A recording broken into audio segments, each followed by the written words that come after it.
Hello and welcome everyone. This is Mr. Potiker here with a very special presentation to help you and assist you in part 2 of Unit 1, Lesson 4. Basically, that particular part of the lesson has you guys identifying two countries, any countries, and one city, literally any city, in the world, and use the 5 themes of geography to adequately define and describe them. Let me go ahead and preface this little presentation by helping you understand more about the 5 themes, just to kind of recap nicely for everyone. So, right here. Location, remember from the notes presentation, can be relative or absolute. Relative location is, of course, using descriptors to describe the general whereabouts of a specific place, and absolute location is using lines of latitude and longitude. Movement can be physical and also communicative. Region is, of course, festivities and holidays. Place refers to what it's like there with race, gender, ethnicity, nationality, also behaviors. And human environment interaction refers to how we affect the environment and how environment affects us. This presentation will be uploaded for you guys on the actual classroom post to give you more clarity about how to do that part of the lesson. But let's just say, for the sake of trying, let's run through a few of these examples that we did in class with the hybrid group. Pay close attention to the following hints, as they will help you define and describe different places in the world using the 5 themes of geography. Round 1. This country is located in Asia. This country is massive in landmass. This country has most of its people living in cities towards the bottom of the country because it's just too cold up north. This country has trains that go over the countryside. And this country is home to our arch enemies during the Red Scare. Where in the world am I talking about? Well, if you guessed Russia, you'd be correct. Let's go back. Notice how with these different numbers, I represented the 5 themes of geography to explain Russia.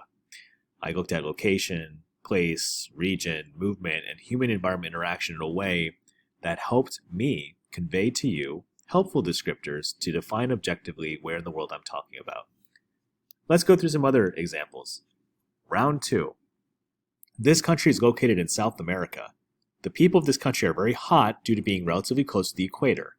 This country is home to one of the richest oil-producing countries in the Western Hemisphere. This country has millions of people currently leaving. And this country is filled with Spanish speakers, and their leader almost got assassinated 2 weeks ago. Where in the world am I talking about? Correct answer is Venezuela. Once again, by using the 5 themes of geography, I was able to accurately and objectively define and describe the country of Venezuela. Round 3. This country is located in the Middle East between Asia and Europe. The characteristics of this place can be defined as being predominantly Muslim and Arab. People get around by walking or biking, but women can't do either. And people communicate through shouting and terrorist activity in this part of the world. The human environment interaction of this place has been bad for natural resources and people's homes due to the ongoing civil war. Where in the world am I talking about? If you guessed Syria, you'd be correct.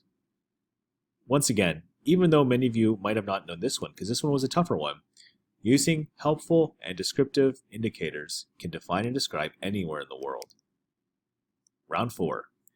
This country is located in Asia. Specifically, it is located in Southeast Asia. This country is known for its Buddhists and Hindu populations. The people of this country interact with their environment by preserving whole forests for religious purposes. People in this country might get around best in vehicles called tut-tuts. This country is famous for its food, which has grown in popularity in America over the past decade. And where in the world am I talking about? If you said Thailand, you'd be correct. Round 5. This country is located in Central America and is in the Caribbean. People in this country are of Hispanic and African descent. People in this country get around walking on beautiful miles of beaches. People in this country interact with their environment by moving toward higher land during hurricanes. And this country is known for being the highest revenue making from its tourism. Where in the world am I talking about? If you said Costa Rica, you'd be correct. Next, this country is located in South America and therefore south of the equator. This country is known for its plentiful Spanish speakers and Roman Catholic worshippers. This country has festivals that honor its ancient ancestors. This country has people who move around by walking, bicycling, and primitive motor vehicles. This country interacts with its environment by making watering systems even high up in the mountains. If you said Brazil, you'd be correct. This country is located in Europe and is in the southern region of the continent. This country has people who worship Christianity and also its many mythological deities. This country has many festivals and honor old festivals of heroism and love. And this country has people interacting with its environment cautiously as to not interrupt the historical ruins from the ancient world. This country might have a lot of its people travel by boat or gondola due to its close proximity to the Mediterranean Sea. Where in the world am I talking about? If you said Greece, you'd be correct. Next, this country is located in Far East Asian region of the world. This country is known as the land of the rising sun. People get around here by crowded bullet trains and walking in cities. This country is generally crowded with its high-tech cities. And this country was supposed to host the 2020 Olympic Games. Where in the world am I talking about?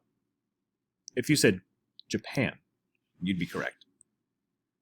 Alright, I think you guys get the hint here. Basically, what I'm asking you to do is just to describe and define any places in the world using the 5 themes.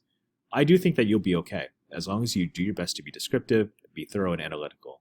Please let me know if you need any help finishing Unit 1, Lesson 4, Part 2, and I'll do my best to assist.